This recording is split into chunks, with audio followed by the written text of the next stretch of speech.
सबको happy Christmas. एक दूसरे को ग्रीट करें, एक दूसरे को बधाई दें, एक दूसरे को बोलें और क्रिसमस के बारे में उन हैप्पी क्रिसमस बोलें, बधाई दें एक दूसरे को। सब जन एक दूसरे को बोलें हालेलुया। जब जेन्युइनली आप उसे एक्सेप्ट करते हैं, आप बदल जाते हैं। लिखा जक्कई जो एक चोर था, एक वो टैक्स कलेक्टर था। मैं उसे चोर इसलिए बोल रहा हूं क्योंकि उसकी आदतें ऐसी थी। क्योंकि जब उसने जीसस क्राइस्ट को एक्सेप्ट किया, बोला परमेश्वर जिसका मैंने फालतू ले लिया, चोरी करके लिया, गलत तरीके से, उसको मैं वापस देता हूं 4 गुना, और मैं अपनी आधी प्रॉपर्टी मैं गरीबों को देता हूं, उन्हें बांटता हूं। क्योंकि उसके जीवन में सचमुच क्राइस्ट ने जन्म लिया था, जेन्युइनली उसने एक्सेप्ट किया था। क्रिसमस मनाने का फायदा आपको तब है अगर आपके दिल में यीशु मसीह है। आपके दिल में क्राइस्ट है या नहीं, आपके दिल में यीशु मसीह है या नहीं। अगर है तो आप बदल चुके हैं, आप जेन्युइनली बदल जाएंगे। जक्कई की तरह, मत्ती की तरह, पीटर की तरह।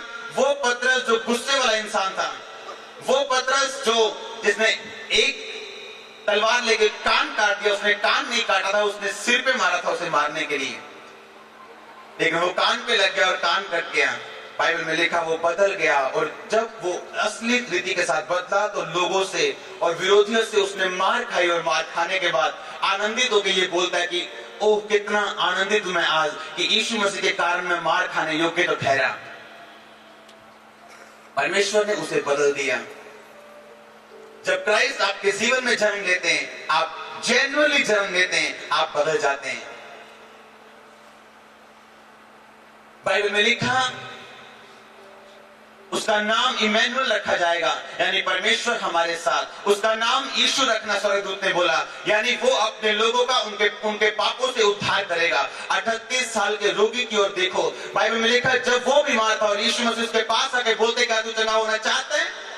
कहता परमेश्वर मेरे पास ऐसा कोई नहीं जो मुझे चंगा करे, जो मुझे इस पूल में इस कुंड में उतारे। जब स्वर्गदूत पानी को हिलाते, जब वो कोई हिलाते हैं, जब कोई बीमार उतरता तो मेरे से पहले सब बीमार उतर जाते हैं। मैं उन बीमारों में नहीं हूं जो पहले उतरे, मैं उन बीमारों में जो यहाँ बैठा 38 साल से वेट कर रहा है कि कब मैं जाऊं और चला हूं। और बाइबल में लिखा यीशु मसीह ने कहा अपना बिछोना उठा और चला जा और खड़ा हो जा। और बाइबल में लिखा जब भीड़ ज्यादा थी, यीशु मसीह वहां से हट गए और वो 38 साल का रोगी चंगा होके उसको उसके भवन में मिला। और यीशु मसीह ने उससे कहा अब फिर से पाप मत करना, ऐसा ना हो इससे भारी मुसीबत तेरे जीवन में आए। वो व्यक्ति जानता था पाप क्या है। वो ऐसा व्यक्ति नहीं था जिसको पाप की पहचान नहीं थी। वो ऐसा व्यक्ति नहीं था जिसको पाप के बारे में पता नहीं था। वो जानता था ये चीज रॉन्ग है, लेकिन फिर भी वो करता था, इसीलिए वो बीमार था।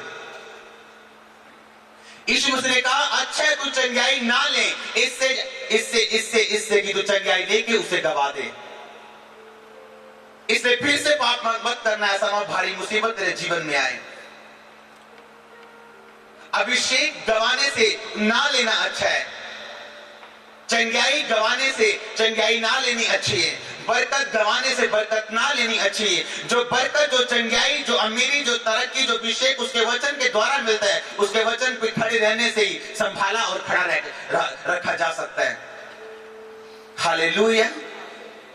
वो ऐसा व्यक्ति नहीं था जो जानता नहीं था, वो ऐसा व्यक्ति था जो जानता था पाप किसे कहते हैं, वो जानता था रॉन्ग किसे कहते हैं, गलत किसे कहते हैं, फिर भी उसने किया। और यीशु मसीह ने कहा फिर से मत करना, ऐसा ना हो इससे भारी मुसीबत तेरे जीवन में आए। यीशु मसीह ने उसकी बीमारी के रूट पे अटैक किया, उसकी बीमारी की जड़ पे अटैक किया, उसकी प्रॉब्लम की जड़ पे अटैक किया। उसकी जड़ पाप था। अपने पड़ोसी से बोलो उस रोगी की जड़ पाप था। यीशु मसीह ने कहा फिर से रॉन्ग मत करना, फिर से पाप मत करना। यीशु मसीह उस ऐसे व्यक्ति को पाप के बारे में नहीं समझा रहे थे जो पाप के बारे में जानता नहीं था। वो ऐसे व्यक्ति को समझा रहे थे जो पाप के बारे में जानता था, जो जानता था पाप किसे कहते हैं, जो जानता था सही किसे कहते हैं और गलत किसे कहते हैं। वो जानता था गलत करने के कारण उसके जीवन में बीमारी है। और यीशु मसीह ने कहा जा तेरे पाप क्षमा हुए। पाप क्षमा होने के कारण मेरा नाम यीशु है, यानी पापों से छुड़ाने वाला परमेश्वर। पापों से छुड़ाने वाला, इमैनुअल का मतलब परमेश्वर हमारे संग, पापों से छुड़ाने वाला परमेश्वर हमारे संग। अगर उसने आपको छुड़ा दिए, लिखा फिर से पाप मत करना, ऐसा ना हो इससे भारी बीमारी, इससे भारी मुसीबत, इससे भारी गरीबी, इससे भारी दुष्ट आत्मा तुम्हें तंग करें। इससे अच्छा वो चंगाई ना लो, इससे अच्छा वो बरकत ना लो, इससे अच्छा उसको गवाने से। यीशु मसीह ने उसकी जड़ पे अटैक किया। पाप उसकी जड़ था। अगर पाप लोग भूल जाएं, बीमारियां भूल जाएंगे, लेकिन कुछ बीमारियों को परमेश्वर धर्मी के जीवन में भी इस्तेमाल करता है, उनको आगे बढ़ाने के लिए, उनको स्ट्रॉन्ग करने के लिए, परमेश्वर के करीब लेके जाने के लिए, अपनी योजनाओं को पूरा करने के लिए, दिखाने के लिए कि जहां कोई रास्ता नहीं वो रास्ता निकालने की ताकत को रखता है। हालेलुया। याद रखो, यीशु मसीह इसलिए आए कि आपको पाप से छुड़ा सके। आप जब पाप से छूटेंगे, लिखा आप बीमारियों से छूट जाएंगे। यीशु मसीह ने उसके पापों को माफ किया और उसकी बीमारी खत्म हो चुकी थी। और यीशु मसीह ने कहा फिर से पाप मत करना। वो जानता था पाप किसे कहते हैं। वो जानता था अगर ये बीमारी पाप के कारण मेरे जीवन में है, अब ये जा चुके पाप के कारण फिर आ सकती है। यीशु मसीह ने कहा ऐसा ना हो कि इससे भारी मुसीबत। यीशु मसीह ने नहीं कहा ये बीमारी फिर वापस ना आए। यीशु मसीह ने कहा जब ये वापस आएगी तो और भारी तरीके के साथ आएगी, यानी इससे भारी मुसीबत तेरे जीवन में आए। जब दुष्ट आत्मा एक व्यक्ति से निकल जाती, लिखा जब उसको योग्य नहीं पाती, 7 गुना ताकत के साथ वो वापस आती। परमेश्वर नहीं चाहता हम फंसे, शैतान चाहता हम ना इधर के ना रहे उधर के। वो चाहते हम पाप में फंसे और परमेश्वर की योजनाओं को कभी देख ना पाए, और लोग हंसे और कहे कि इसका परमेश्वर कहाँ है जो उसको लेके गया था वायदे के साथ कि मैं तुम्हें जगह करूंगा, आजाद करूंगा, ब्लेस करूंगा। अपने आप को देखो, क्या आपने उनके वचनों को पूरा किया? क्या आप पाप से दूर हैं? अगर पाप से आप दूर हैं तो धीरे धीरे धीरे धीरे आपकी वो बीमारी आपको परमेश्वर के करीब और आपको स्ट्रॉन्ग और आपको सामर्थ्य कर देगी। हालेलुया। यीशु मसीह आपको समझ देने के लिए आए। अब गरीबी और अमीरी लक नहीं रह गया, भाग्य नहीं रह गया, चुनाव रह चुका है। चुनाव रह चुका है। परमेश्वर के द्वारा चुना जाना ये आपका चुनाव है। आशीष पाना ये आपका चुनाव है। सामर्थ्य होना आपका चुनाव है।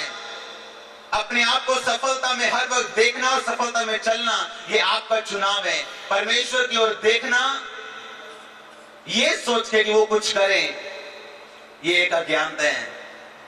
बाइबल में लिखा उसने आखिरी शब्दों को क्रूस पे बोला, कहा पूरा हुआ। मैंने तेरे कामों को पूरा कर दिया। तेरी गरीबी के कामों को, मैं तेरी गरीबी को खत्म करने के लिए सब कामों को पूरा किया। तेरी बीमारियों को खत्म करने के लिए मैंने सब कामों को पूरा कर दिया। तेरी निराशा को खत्म करने के लिए मैं क्रूस पे चढ़ाया गया। अब तो विश्वास कर। अब तो अगर विश्वास करेगा तो मेरी महिमा को देखेगा। बाइबल में लिखा वो सब कुछ पूरा कर दिया उसने। अब जरूरत है बाइबल को पढ़ने की, अब जरूरत है देखने की उसने हमारे लिए क्या क्या कर दिया है। ऑलरेडी उसने क्या क्या कर दिए हैं। अब जरूरत है वचनों की गहराई में जाने की कि उसने हमारे लिए क्या क्या किया हुआ है। हालेलुया। अब कुछ भी परमेश्वर के हाथ में नहीं, अब आपके हाथ में है। आप जब अपना पार्ट पूरा करेंगे, परमेश्वर अपना पार्ट पूरा करेंगे। जब आप अपना हिस्सा अदा करेंगे, परमेश्वर अपना हिस्सा अदा कर देंगे। आप अकेले कुछ नहीं कर सकते और परमेश्वर अकेले भी आपके जीवन में कुछ नहीं करेंगे। आपको बीज दिया गया बोने के लिए।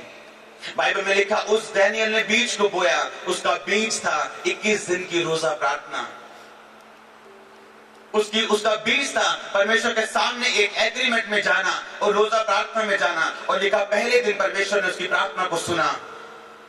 अपने पड़ोसी से बोलो बीज बोलता है। अपने पड़ोसी से बोलो बीज बोलता है। बीज बोलता है। बीज बोलता है। जब आप एक बीज को बोते हैं धरती पे,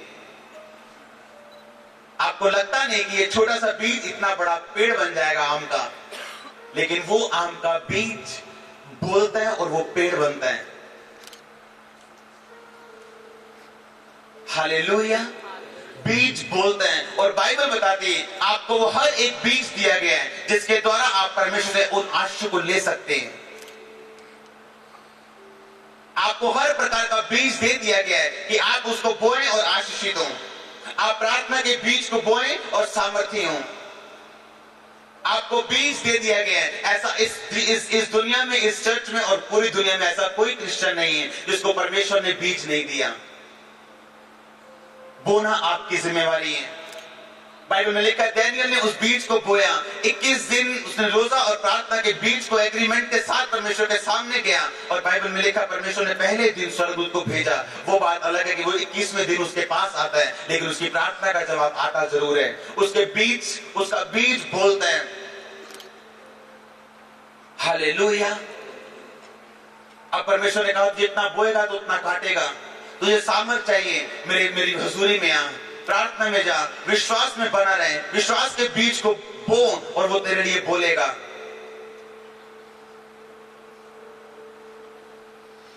हालेलुया। बाइबल में लिखा जब मेरे लोग नम्र होकर मेरे सामने आएंगे तो मैं उनकी सुनूंगा। वो दीन होकर मेरे सामने आएंगे। और बाइबल बताती है उपवास रखना अपने आप को दीन करता है, एक व्यक्ति को दीन करता है। रोजा रखना, फास्ट करना एक व्यक्ति को दीन करता है जब वो परमेश्वर के सामने फास्टिंग में जाता है। अपने शरीर को, बाइबल में लिखा, अपनी सोल को दुख अफ्लिक्ट कर और मेरे सामने आ, ताकि मैं तेरी प्रार्थना को सुनूं, ताकि मैं तेरे उस बीज को फलवंत करूं जो तो मेरे सामने बो रहा है। हालेलुया।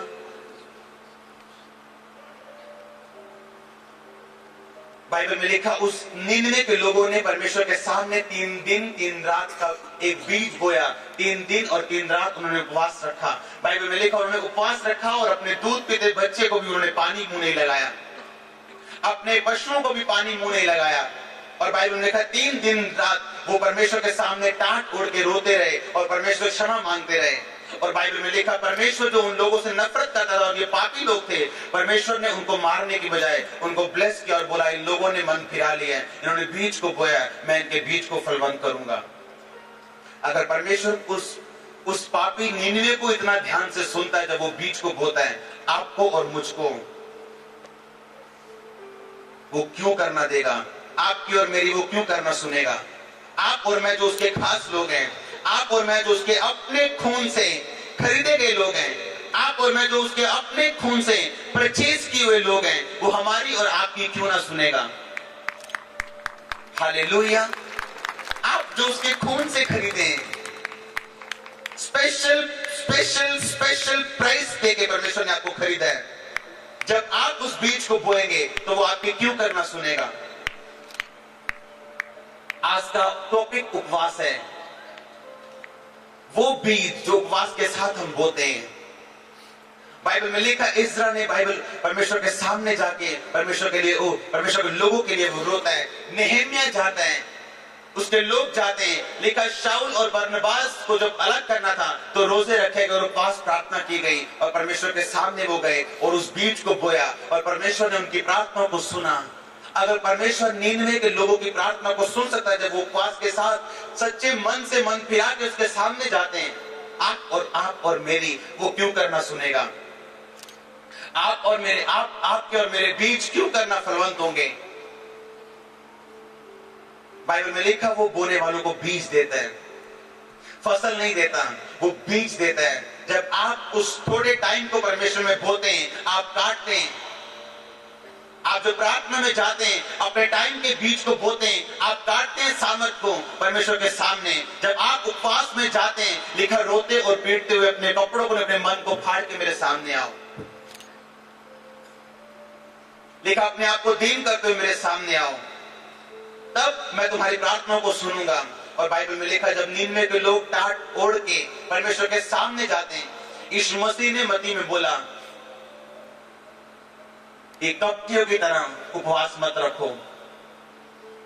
जो उपवास रखते हैं उनके मुंह पे उदासी छाई रहती है, ताकि जब लोग पूछे क्या हुआ, आज रोजा रखे आज मैं रोजा रखे। बाइबल में लिखा जब तुम फास्ट करो तो चमकते रहो, किसी को पता नहीं चलना चाहिए तुमने फास्ट रखा है। तुम्हारा बीज गुप्त में तुमने बोना है।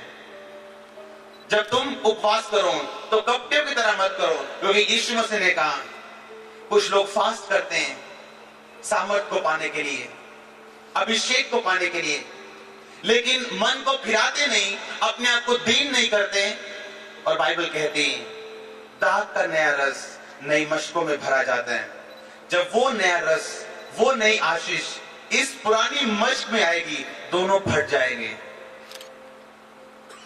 40-40 रोजे लोगों ने रखे और वो मर गए 40 रोजों में। ऐसे लोग मैंने देखे पास्टर।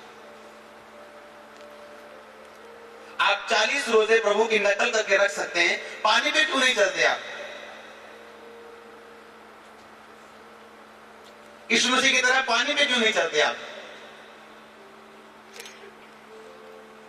उपवास इसलिए हम रखते हैं ताकि परमेश्वर के सामने अपने आप को दीन कर सकें, अपने शरीर को, बॉडी को सबमिट कर सके, समर्पित कर सके, परमेश्वर के सामने जा सके। पाप की प्रभुता हम पे कम हो, हम अपनी बॉडी को अपना बॉस नहीं, अपनी स्पिरिट, अपनी आत्मा को अपना बॉस बनाने के लिए फास्ट करते हैं, परमेश्वर के करीब जाने के लिए फास्ट करते हैं, ना कि केवल सामर्थ पाने के लिए। कुछ लोग फास्ट पे फास्ट रखते हैं, उनकी बॉडी इतनी कमजोर हो जाती है, वो प्रचार करने योग्य भी नहीं रहते। हालेलुया। जब आप बीज को बोते हैं, यानी आप जब दीन होने के लिए, परमेश्वर के करीब जाने के लिए, उसकी बातों, उसकी व्यवस्था को समझने के लिए, परमेश्वर की बातों को, उसकी योजनाओं को समझने के लिए, ना कि सिर्फ और सिर्फ सामर्थ पाने के लिए। वो सामर्थ देता है उपवास में, इसमें कोई शक नहीं। लेकिन ये भी लिखा है बाइबल में, दाख का नया रस नई मशकों में भरा जाता है। जब दाख का नया रस पुरानी मशकों में भरते हो तो मशकें फट जाती हैं और दाख का रस बह जाता है और वेस्ट हो जाता है। हालेलुया। बाइबल में लिखा है, जब तुम बीज को बोते हो, परमेश्वर तुम्हारी प्रार्थना को सुनता है। जब तुम उपवास के साथ परमेश्वर के सामने जाते हो, वो तुम्हारी प्रार्थनाओं को सुनता है। वो तुम्हें बोने के लिए बीज देता है, जो तुम्हारे लिए चमत्कार का कारण ठहरता है। हालेलुया। कुछ लोग सिर्फ बीज, सिर्फ पैसे को बोलते हैं कि पैसा बो, पैसा काटो। सिर्फ पैसा बीज नहीं है, वो कुछ बीजों में एक बीज है।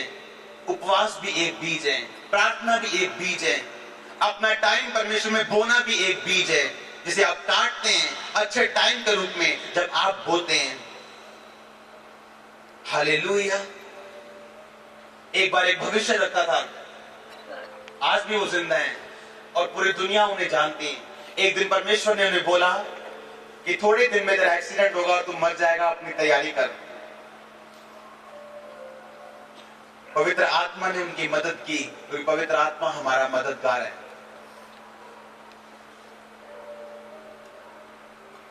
उन्होंने बड़ी अमाउंट परमेश्वर के सामने जाके उसके अल्टर, उसकी वेदी पे रखी और कहा, परमेश्वर अगर मेरी प्रार्थना तुझे सुनती नहीं, मेरा बीज मेरे लिए बोले।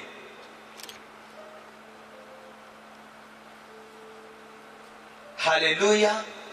बिना विश्वास आप बीज नहीं बो सकते, आप प्रार्थना में नहीं जा सकते, आप रोजों में नहीं जा सकते। आपको इतनी भूख लगे कि आप रोजे रख नहीं पाएंगे। जो कुछ विश्वास से नहीं वो पाप है, बाइबल में लिखा है। आपका बीज आपके लिए बोलता है हमेशा, आपका सीड आपके लिए बोलता है हमेशा। और आज वो जिंदा है, उनका एक्सीडेंट नहीं हुआ। परमेश्वर ने उनके फेथ पे, उनके विश्वास पे उन्हें उत्तर दिया।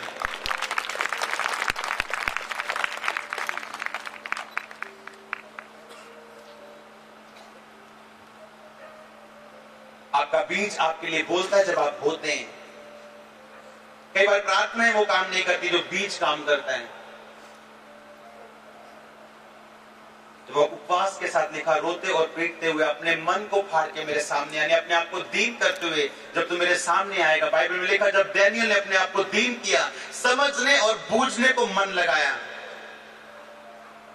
समझने और बूझने को, यानी परमेश्वर की व्यवस्था को, उसके हार्ट को, उसके दिल को समझने में उसने मन लगाया। कुछ लोग परमेश्वर की सामर्थ को चाहते हैं लेकिन परमेश्वर को नहीं चाहते। कुछ लोग उसकी आशीष को चाहते हैं, परमेश्वर की व्यवस्था को समझना नहीं चाहते, उसके हार्ट को, उसके दिल को समझना नहीं चाहते। परमेश्वर ने किस लिए आपको अपने पास बुलाया, वो उस योजना को समझना नहीं चाहते।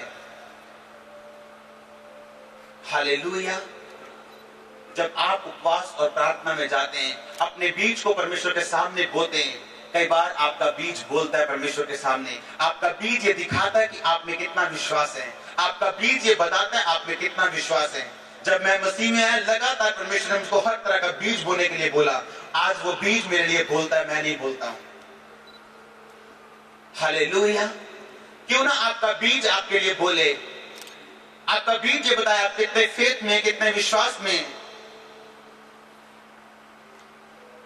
अपने पड़ोसी को बोलो, बोलो बीज बोलता है। फिर से कहो, वो बीज बोलता है। यस, आपका बीज आपके लिए बोलता है।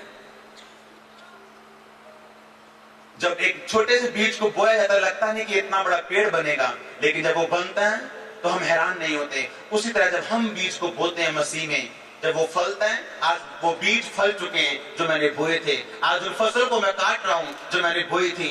आज मैं हैरान नहीं हूं, बल्कि ये सुन के आनंदित और खुश हूं। परमेश्वर के वचनों को पूरा होते मैं अपनी आंखों से देख रहा हूं, अपने जीवन में पूरा होते अपनी आंखों से देख रहा हूं।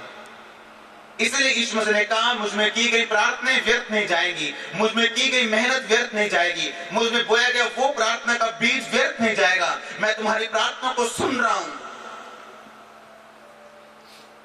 हालेलुया। जब आप लगातार प्रार्थना में जाते हैं, लगातार बीज को बोते रहते हैं, प्रार्थना के उस बीज को जो परमेश्वर आपको बोलते हैं, एक दिन आता है जब आप फसल को काटते हैं। इतनी फसल को काटने के रखने के लिए जगह आपके पास नहीं रहेगी, बाइबल ये कहती है।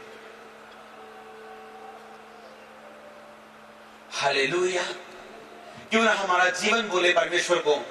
हमारा मुंह बोलने के बजाय हमारा जीवन परमेश्वर को बोलना चाहिए। हमारे जीवन का लाइफस्टाइल परमेश्वर के सामने बोलना चाहिए। हमारा बीज परमेश्वर को बोलना चाहिए कि हम कितने विश्वास में हैं या नहीं। हालेलुया। परमेश्वर ने आपसे कुछ भी छुपा के नहीं रखा। उसने आप पे छोड़ा है, उसने आप पे रखा है।